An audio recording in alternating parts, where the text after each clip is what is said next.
नमस्कार. आजच्या जगात ना आपण सतत हसल कल्चर, करिअर लॅडर आणि रिटायरमेंट प्लॅनिंग अगदी. या अशा शब्दांच्या गोंधळातच अडकलेलो असतो. हो. आणि आयुष्य म्हणजे जणू काही जन्मापासून सुरू झालेली आणि नोकरीच्या शेवटच्या दिवशी संपणारी एक शर्यत. बरोबर. पण आयुष्य खरंच इतकं सरळसोट आहे का? म्हणजे जबाबदाऱ्या संपल्यानंतर काय करायचं हा प्रश्न अनेकांना सतावतो.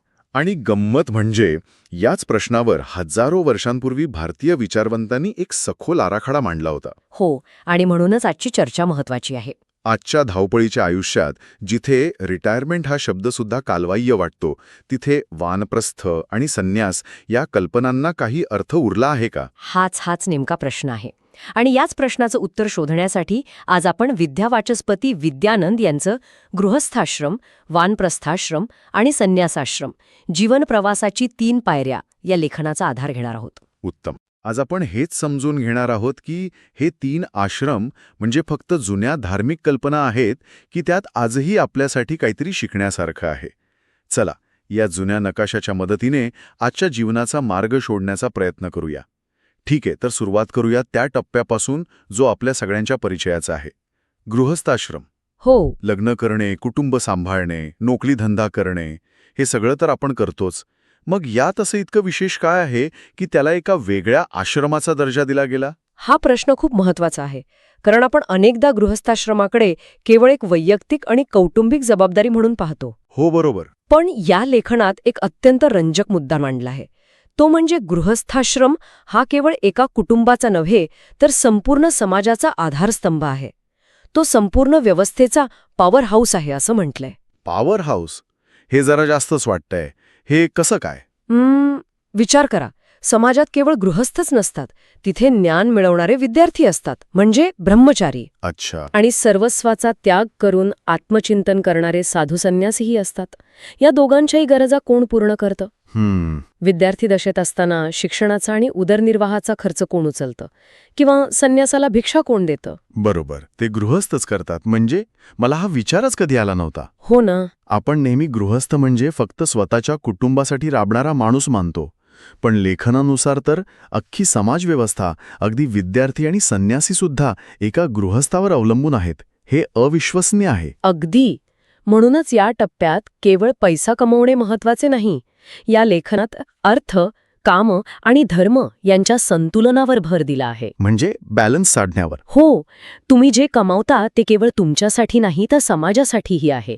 अतिथी सेवा, दानधर्म आणि सामाजिक बांधिलकी या गोष्टींना कर्तव्याचा भाग मानलं गेलंय. ही एक प्रकारची, काय म्हणतात त्याला, सोशल सिक्युरिटी सिस्टम होती. ओके, जिथे प्रत्येक टप्प्यातील व्यक्तीची काळजी घेतली जाईल याची खात्री होती. बरोबर. पण थांबा, हे सगळं ऐकायला खूप आदर्शवादी वाटतंय. आजच्या काळात जिथे विभक्त कुटुंब पद्धती आहे, प्रत्येकजण आपापल्या करिअरमध्ये व्यस्त आहे, तिथे हे सर्वांना आधार देणं कितपत शक्य आहे? तुमचा मुद्दा बरोबर आहे. आज त्याचं स्वरूप नक्कीच बदललं आहे. कदाचित आपण थेट एखाद्या विद्यार्थ्याचा खर्च उचलणार नाही किंवा संन्याशाला भिक्षा देणार नाही. नाही, ते तर शक्य नाही. पण तत्व तेच आहे. आपण प्रामाणिकपणे कर भरतो. हो. तेव्हा त्यातूनच सार्वजनिक शिक्षण आणि आरोग्य व्यवस्था चालते. आपण आपल्या कामाच्या ठिकाणी नव्या पिढीला मार्गदर्शन करतो, तेव्हा आपण गुरुची भूमिका बजावत असतो. खरंय. आपण सामाजिक संस्थांना देणगी देतो, तेव्हा आपण समाजाचं ऋण फेडत असतो. त्यामुळे स्वरूप बदललं असलं तरी योगदान देण्याचं ते मूळ तत्व आजही तितकंच महत्वाचं आहे. म्हणजे गृहस्थाश्रम म्हणजे केवळ घेणे नाही, तर समाजाला परत देणे आहे. अगदी. वा, म्हणजे गृहस्थाश्रम हा पाया आहे ज्यावर समाजाची इमारत उभी राहते. ठीक आहे, हे पटलं. पण मग आयुष्यभर फक्त या पायाचीच काळजी घ्यायची का? हां. नाही. माणूस कधीतरी स्वतःसाठी, स्वतःच्या आंतरिक शांतीसाठी वेळ काढणार की नाही? समजा मुलं मोठी झाली, जबाबदाऱ्या कमी झाल्या, मग पुढे काय? लेख या बदलाविषयी काय सांगतो? आणि इथेच या आराखड्याचं सौंदर्य दिसतं. गृहस्थाश्रमानंतर येतो वानप्रस्थाश्रम. वानप्रस्थ. आणि याचा सर्वसाधारणपणे घेतला जाणारा अर्थ म्हणजे सगळं सोडून वनात निघून जाणं. पण हा त्याचा अगदी वरवरचा अर्थ झाला. हो, मलाही तसंच वाटायचं की आता झालं सगळं, आता वनात जायचं. पण मग याचा खरा अर्थ काय आहे? हा संसारातून पळून जाण्याचा मार्ग नाही, तर संसाराकडे पाहण्याचा दृष्टिकोन बदलण्याचा टप्पा आहे. दृष्टिकोन बदलण्याचा. हो. या लेखनात एक सुंदर शब्दप्रयोग आहे, आसक्ती शिथिल करणे. याचा अर्थ त्याग करणे नाही, तर हळूहळू भावनिक गुंतवणूक कमी करणे. ओके. आतापर्यंत गाडीच्या ड्रायव्हर सीटवर होतात, आता तुम्ही बाजूला बसून सल्ला देणाऱ्या नॅव्हिगेटरच्या भूमिकेत जाता. एक मिनिट. आसक्ती शिथिल करणे म्हणजे त्याग नाही, तर हळूहळू माझं म्हणण्याची सवय सोडणे, यात तर खूप मोठा फरक आहे. अगदी. म्हणजे हा एक प्रकारचा कॅलिब्रेशनचा, स्वतःला रिप्रोग्रॅम करण्याचा काळ आहे, आजच्या भाषेत सांगायचं तर. एखाद्या मोठ्या कंपनीचा CEO जसा निवृत्त झाल्यावर सल्लागार किंवा मेंटॉर बनतो, तसंच काहीसं. अगदी अचूक उदाहरण आहे हे. आणि हा बदल का गरजेचा आहे? कारण आत्तापर्यंत तुम्ही बाहेरच्या जगात गुंतला होतात. पैसा, प्रतिष्ठा, कुटुंब. आता वेळ आहे आतल्या जगाकडे वळण्याची. वानप्रस्थाश्रम म्हणजे आयुष्याच्या संध्याकाळी गॅलरीत बसून आराम करणे नाही, तर आपल्या अनुभवांच्या प्रयोगशाळेत काम करणे आहे. आयुष्यात जे काही अनुभवलं, जे यश अपयश मिळालं, त्यातून काय शिकलो यावर चिंतन करण्याची ही वेळ आहे. हा आत्मपरीक्षणाचा, अध्ययनाचा आणि साधनेचा काळ आहे. म्हणजे हा गृहस्थ आणि संन्यास यांच्यामधला एक ट्रान्झिशन झोन किंवा डिकम्प्रेशन चेंबर आहे. छान शब्द आहे. जिथे तुम्ही बाहेरच्या जगाच्या धावपळीतून हळूहळू बाहेर येऊन स्वतःला आतल्या प्रवासासाठी तयार करता. पण याची गरज काय? थेट गृहस्थाश्रमातून पुढच्या टप्प्यात उडी मारता येत नाही का? मारता येईल, पण ती खूप धोकादायक ठरू शकते. कारण वानप्रस्थाश्रम वगळला तर काय होतं? काय होतं?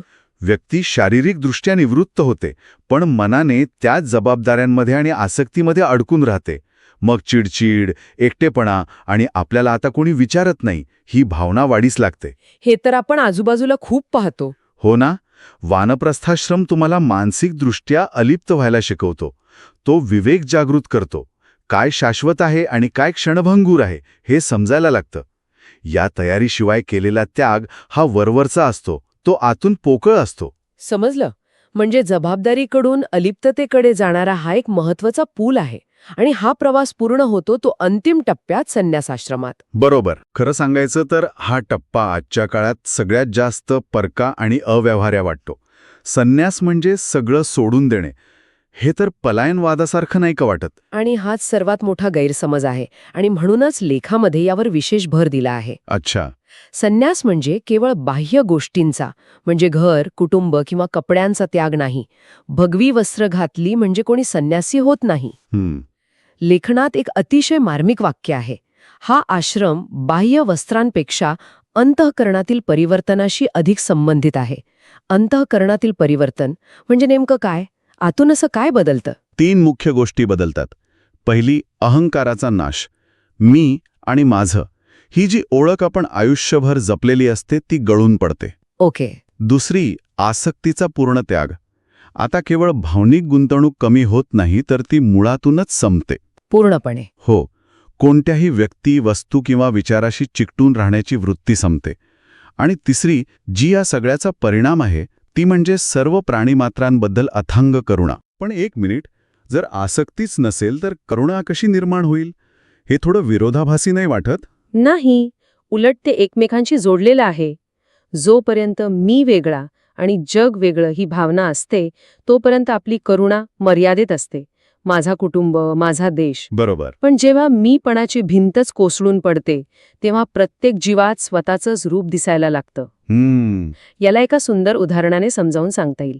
नदी जोपर्यंत स्वतःला नदी समजते, तोपर्यंत तिचं अस्तित्व मर्यादित असतं.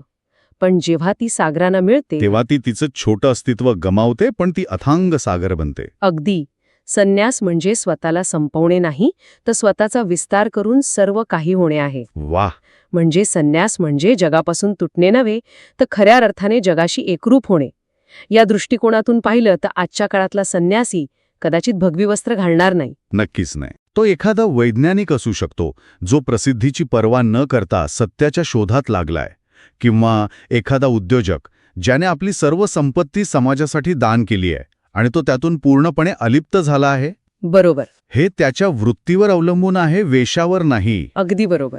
संन्यास ही एक अवस्था आहे, कृती नाही. म्हणूनच लेखनाच्या शेवटी म्हटलं आहे की हा पलायनवाद नाही, तर जीवनाच्या अंतिम सत्याशी समरस होण्याची एक सखोल प्रक्रिया आहे. पर आपण या चर्चेतून एका संपूर्ण जीवन प्रवासाचा आढावा घेतला. गृहस्थाश्रमातून आपण कर्तव्य शिकलो. बरोबर. वानप्रस्थाश्रमातून विवेक आणि संन्यासाश्रमातून आत्मबोध. हे 3 टप्पे एकमेकांपासून तुटलेले नाहीत, तर एका सुंदर माळेत ओवलेले मणी आहेत. हो, याची कल्पना एखाद्या उंच इमारतीसारखी करता येईल.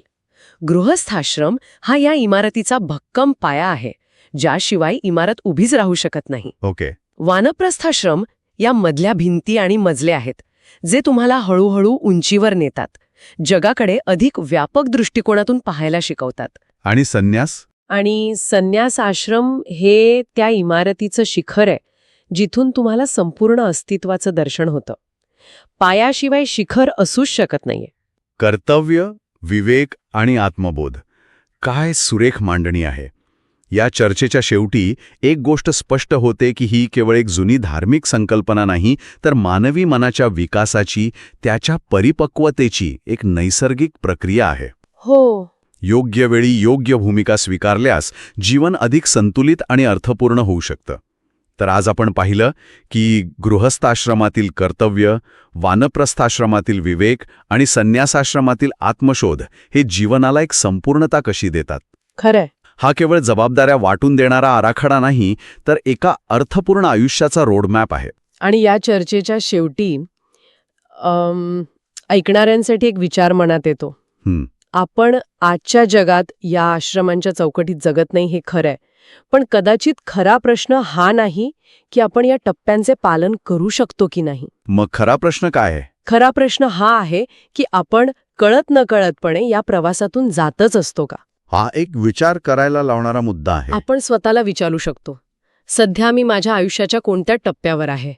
मी सध्या काहीतरी निर्माण करण्याच्या, योगदान देण्याच्या आणि जबाबदाऱ्या उचलण्याच्या गृहस्थ भूमिकेत आहे का, की मला आता हळूहळू या सगळ्यातून थोडं अलिप्त होऊन स्वतःच्या अनुभवांवर चिंतन करण्याची, इतरांना मार्गदर्शन करण्याची वानप्रस्थ इच्छा होऊ लागली आहे, की या सगळ्याच्या पलीकडे जाऊन जीवनाचा खरा अर्थ काय आहे याच्या शोधाची संन्यास वृत्ती माझ्यात जागृत होत आहे. वाह. हा हजारो वर्षांपूर्वीचा नकाशा कदाचित आपल्याला आज आपण कुठे आहोत आणि पुढे कुठे जायचं आहे हे समजून घेण्यासाठी मदत करू शकतो.